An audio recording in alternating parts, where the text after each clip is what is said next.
Unified एकीकृत सच्ची इच्छाओं का दावा सप्ताह 9। अब तक आपकी 15 मिनट की शांत अवधि आपके लिए आसान और स्वाभाविक हो चुकी है। यदि वह आपके लिए आरामदायक है तो अब आप एक दिन में 1 से अधिक बार इसका अभ्यास कर सकते हैं और प्रत्येक अवधि का समय आपको जैसा ठीक लगे उतना हो सकता है। यहाँ सावधान रहें कि ये शांत अवधियाँ बहुत शांत और आनंददायक होती हैं, इसीलिए आप उनमें डूबे ना रह जाएं और अपनी अन्य गतिविधियों को नज़रअंदाज नहीं करें। ये शांत अवधियाँ जीवन में तैयारी के लिए है। अपने उच्च स्व के साथ संपर्क बनाने में थोड़ा समय बिताएं। वहाँ मौजूद ऊर्जा और ज्ञान प्राप्त करें और फिर उसे दैनिक गतिविधियों से उपयोग में लाएं। अब से प्रत्येक शांत अवधि की शुरुआत इन 7 सरल चरणों से होनी चाहिए। आराम से बैठें, आंखें बंद करें और अपने हृदय में समस्त सृष्टि में स्पंदित हो रहे प्रेम पर ध्यान केंद्रित करें।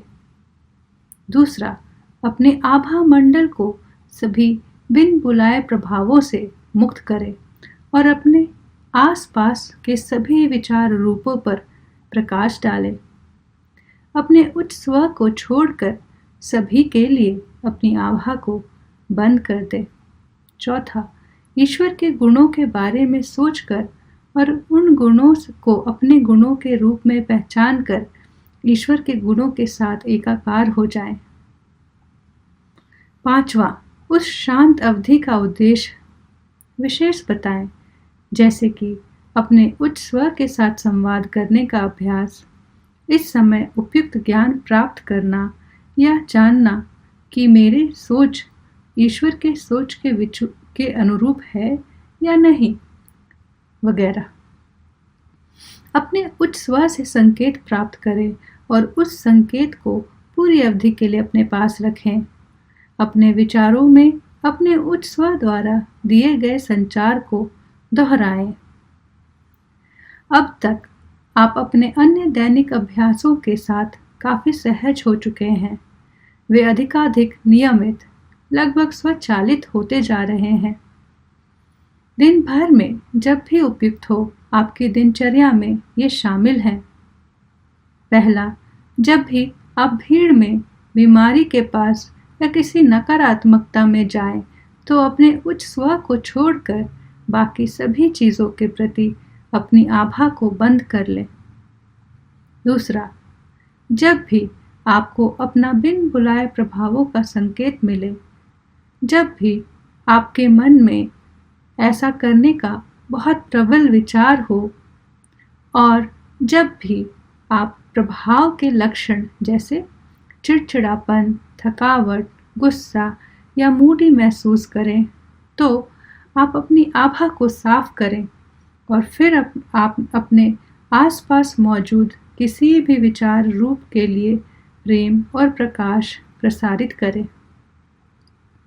पूरे दिन जब आप इसके बारे में सोचें, किसी को भी और किसी भी चीज़ को अपने हृदय से प्रेम भेजें और महसूस करें कि प्रेम वास्तव में प्रसारित हो रहा है और फिर आपके पास वापस आ रहा है।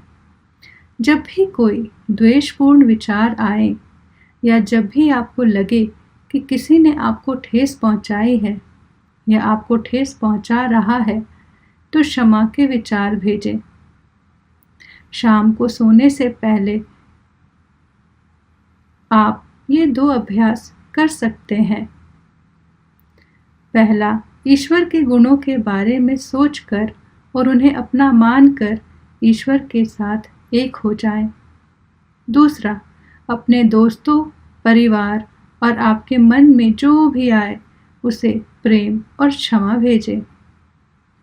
ये अभ्यास दिन भर में आपका बिल्कुल भी समय नहीं लेंगे, वे सिर्फ विचार हैं। वैसे भी आप हर समय सोचते ही रहते हैं। अब आप सामान्य बकबक के बजाय इन प्रेमपूर्ण उपचारकारी सुरक्षा संबंधी विचारों के बारे में सोचेंगे। पिछले सप्ताह की समीक्षा के पहले आपने अपने उच्च स्व से अपने उन विचारों के बारे में संवाद किया जो ईश्वर के विचार के अनुरूप नहीं हैं। आपने अपनी सोच के उन क्षेत्रों की एक सूची बनानी शुरू की जिसमें सुधार लाने की आवश्यकता है। जल्द ही आप अपनी सोच, चेतन या अवचेतन, को सही करने का एक बहुत सुनिश्चित, सुरक्षित तरीका शुरू कर देंगे। इस सप्ताह आप एक और सूची शुरू करने जा रहे हैं, अपनी इच्छाओं की एक सूची। आप क्या अनुभव करना चाहते हैं? जब भी आपने अपनी इच्छाओं और ज़रूरतों के बारे में सोचा तो आपने उन्हें बड़े पैमाने पर अपने निचले आत्म के सुविधाजनक दृष्टिकोण से देखा। आप में अपनी सर्वज्ञ बुद्धि के दर्शन का अभाव था। अक्सर आपकी इच्छाएं आपके माता पिता, आपके दोस्त या बस किसी और का प्रेम और सम्मान जीतने की आपकी इच्छा से तय होती है। आज आप अपना शांत समय अपने उच्च स्व से यह संचार प्राप्त करते हुए बिताएं कि आप जीवन में क्या दावा करना चाहते हैं। जब आप ठीक से शांत अवधि में प्रवेश कर ले और अपने उच्च स्व से संकेत प्राप्त करें तो कहें, कृपया मुझे मेरी वास्तविक इच्छाएं बताएं। अपनी इच्छाओं को लिखने के लिए कागज़ और पेन अपने पास रखें। याद रखें, आप भी ईश्वर का वही विचार है जो बाकी सब चीज़ें हैं। इसका मतलब यह है कि ब्रह्मांड में सब कुछ आपके साथ एक है। आप वही हैं, आप ही हैं, तो सब कुछ आपके उपयोग और आनंद के लिए है। यह स्वामित्व नामक मानव निर्मित भ्रम से भिन्न है। दोनों को ना मिलाएं। बस याद रखें कि हर चीज़ और हर कोई आपके आनंद के लिए है। आपको केवल प्रेम, कृतज्ञता और क्षमा के साथ अपने उपयोग के लिए इसका दावा करने की आवश्यकता है। आप किसी भी ऐसी चीज़ का दावा या उपयोग और आनंद नहीं पा सकते जिसका दावा आप विशेष रूप से अपने लिए या किसी सेल्फिश उद्देश्य के लिए करते हैं। निसंदेह सेल्फिश का तात्पर्य निम्न स्व से है। आपका उद्देश्य सेल्फिश होना चाहिए उच्च स्व के संदर्भ में। सौभाग्य से आपको इन भेदों पर अधिक मेहनत करने की आवश्यकता नहीं है। बस आपको अपनी सच्ची इच्छाओं के लिए अपने उच्च स्व से पूछना होगा, यह इच्छाएं वास्तव में हैं?